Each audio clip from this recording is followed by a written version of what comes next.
hurriedly make a new film and capitalize on his discovery.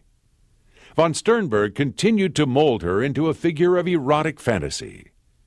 Marlene willingly accepted this remaking of herself to suit von Sternberg's vision. Garbo was also remaking herself, taking the plunge by making her first talkie. What would the Swedish Sphinx sound like? Audiences found out in 1930 when Garbo released her first talking picture, Anna Christie. Garbo Talks was the pitch as audiences filled theaters to hear as well as see their adored one. Just as Dietrich performed in two versions, English and German, for The Blue Angel, Garbo spoke English and German in the two versions of Anna Christie. She received Oscar nominations for her roles in both Anna Christie and her second talkie, Romance. Instead of ruining her career, Garbo's accent solidified her image as a woman of mystery. But she now had competition. Arriving at Paramount, Dietrich and von Sternberg embarked on one of the most remarkable series of pictures in Hollywood history. In Morocco, their first American production, Marlene had the role of a French cabaret singer, molded along the lines of Lola Lola with a strong Garbo influence. Destitute, world-weary, and with a history, she performs in a rundown theater in French Morocco. She has the choice of the financial security of marrying a successful businessman, played by Adolphe Mengy, or following a lowly French Foreign Legion soldier, played by Gary Cooper. When will I see you again? Maybe never. Something tells me I'm not coming back this time. She chooses Cooper as her lover, both on the screen and off. Like Garbo, her entry into American films proved highly successful. A new movie love goddess had risen, and Paramount was more than willing to match her up in competition with the reigning queen of the silver screen over at MGM. The battle of the exotic love goddesses was on. Garbo weighed in, making a slew of talkies, with MGM pairing her with their top leading men in a series of romances. These included Inspiration with Robert Montgomery, and Susan Lennox, Her Fall and Rise, the only film in which Garbo appeared with Clark Gable. MGM also responded to the challenge of Paramount's Dietrich by putting Garbo in more roles as exotic, mysterious foreigners, and who could be more exotic and mysterious than the dancer-turned-spy Mata Hari.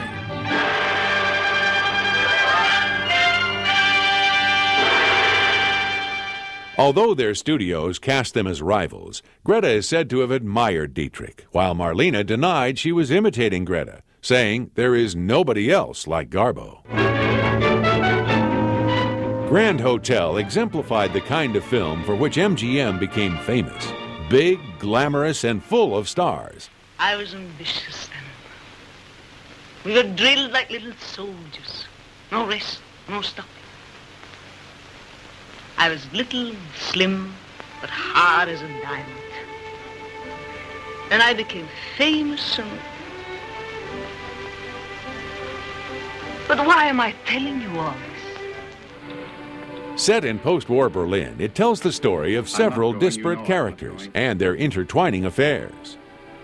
In this film, Garbo utters the line that became tied to her persona, "I want to be alone." But she was far from alone in this film. In addition to Garbo, the cast included Joan Crawford and Wallace Beery, John and Lionel Barrymore, all of whom feuded bitterly when the cameras weren't rolling. For all the off-screen rivalry, the on-screen chemistry dazzled, and Grand Hotel won the Oscar for Best Picture. Do you expect to stay in Shanghai for a while? I don't know.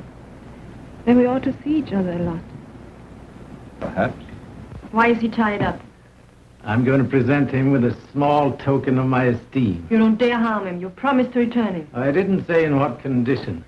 This way, please. Paramount retaliated with Shanghai Express, another Dietrich Sternberg collaboration. Marlene played another of her immortal characters, the notorious Shanghai Lily, known as the White Flower of the China Coast. She's joined by other disreputable characters boarding the train in Peking for the eventful ride to Shanghai. Critics dubbed it Grand Hotel on Wheels, but it proved a hit film, the biggest success of the von Sternberg-Dietrich collaborations. They followed up with Blonde Venus, made in 1932, with a pre-code tale of a cafe singer who becomes a kept woman to pay for her husband's medical treatment.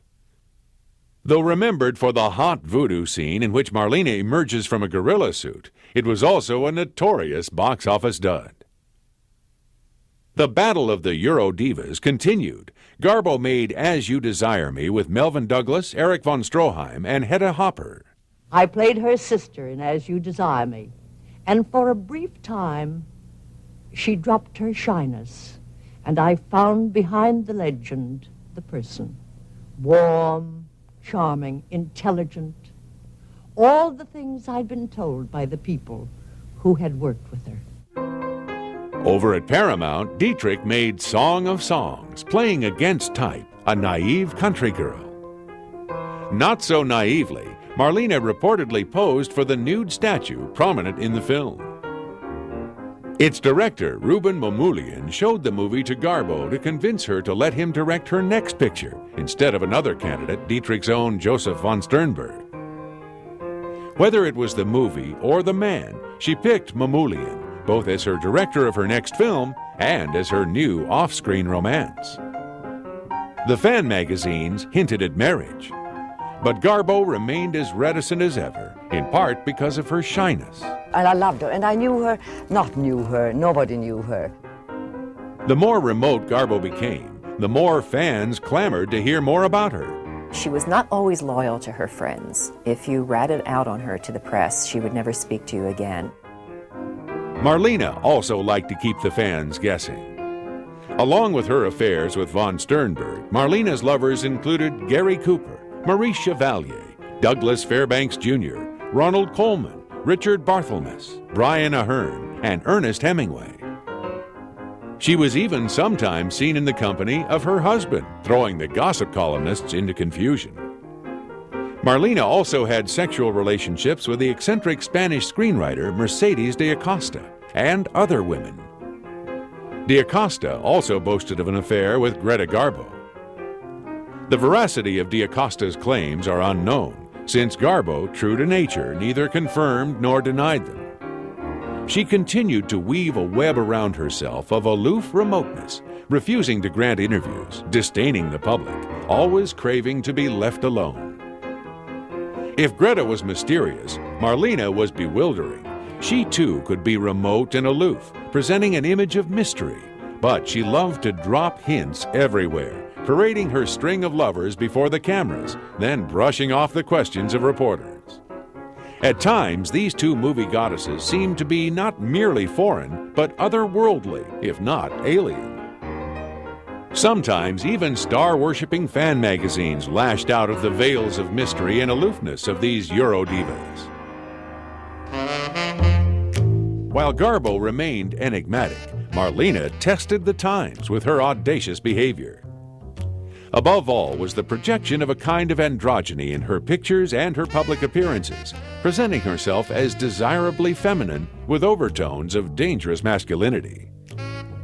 As one wag observed about Marlene, she has sex, but no particular gender.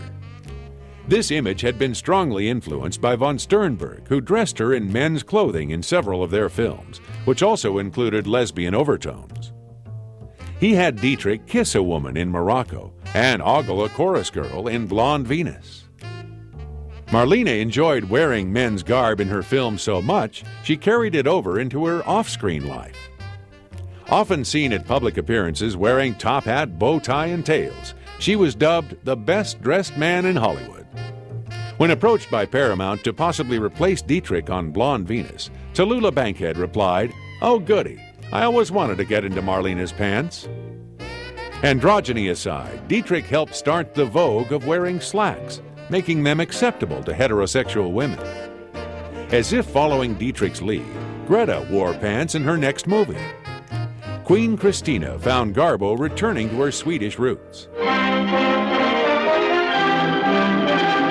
She had the title role of the enigmatic monarch who dressed as a man, led a wild life, and ultimately abdicated. I thought you would understand when you saw me again what had happened.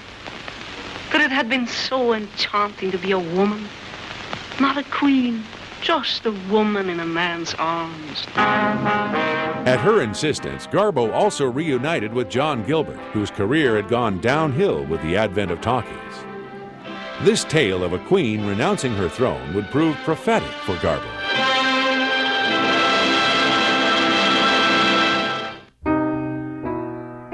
Apparently inspired by the success of Queen Christina, Paramount okayed their Eurodiva playing another European monarch. In 1934, von Sternberg directed Marlene again in The Scarlet Empress, one of the most controversial historical dramas ever made. Dietrich played the Princess Sophie Frederique, who became Catherine the Great of Russia. Critics and audiences hated the film, now recognized as an artistic, if perverse, classic. The Devil is a Woman was the last collaboration between von Sternberg and his protege. They went their separate ways in 1935. Feeling the loss of von Sternberg, Dietrich made life hard for both the producer and director on the set of her next film, Desire. But on screen, she sparkled as an international jewel thief, reteamed with co-star Gary Cooper.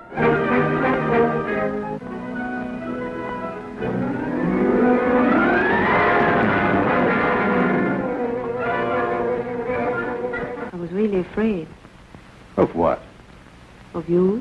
But I didn't do anything. But you intended to. I did not. You had it in your eye. I didn't know it showed. My uncle sent me to persuade you to leave. Can you be persuaded? No. Thank you, darling. In another of the interwoven threads of Garbo and Dietrich's lives, John Gilbert was cast in a supporting role. Marlene immediately began an intimate relationship with Garbo's cast-off lover. She tried to keep the alcoholic actor off the bottle, but his health was fast failing. After a series of heart attacks, including one in Dietrich's swimming pool, Gilbert had to be dropped from the movie. He died in 1936 at the age of 41. Garbo made no public comment and did not attend his funeral.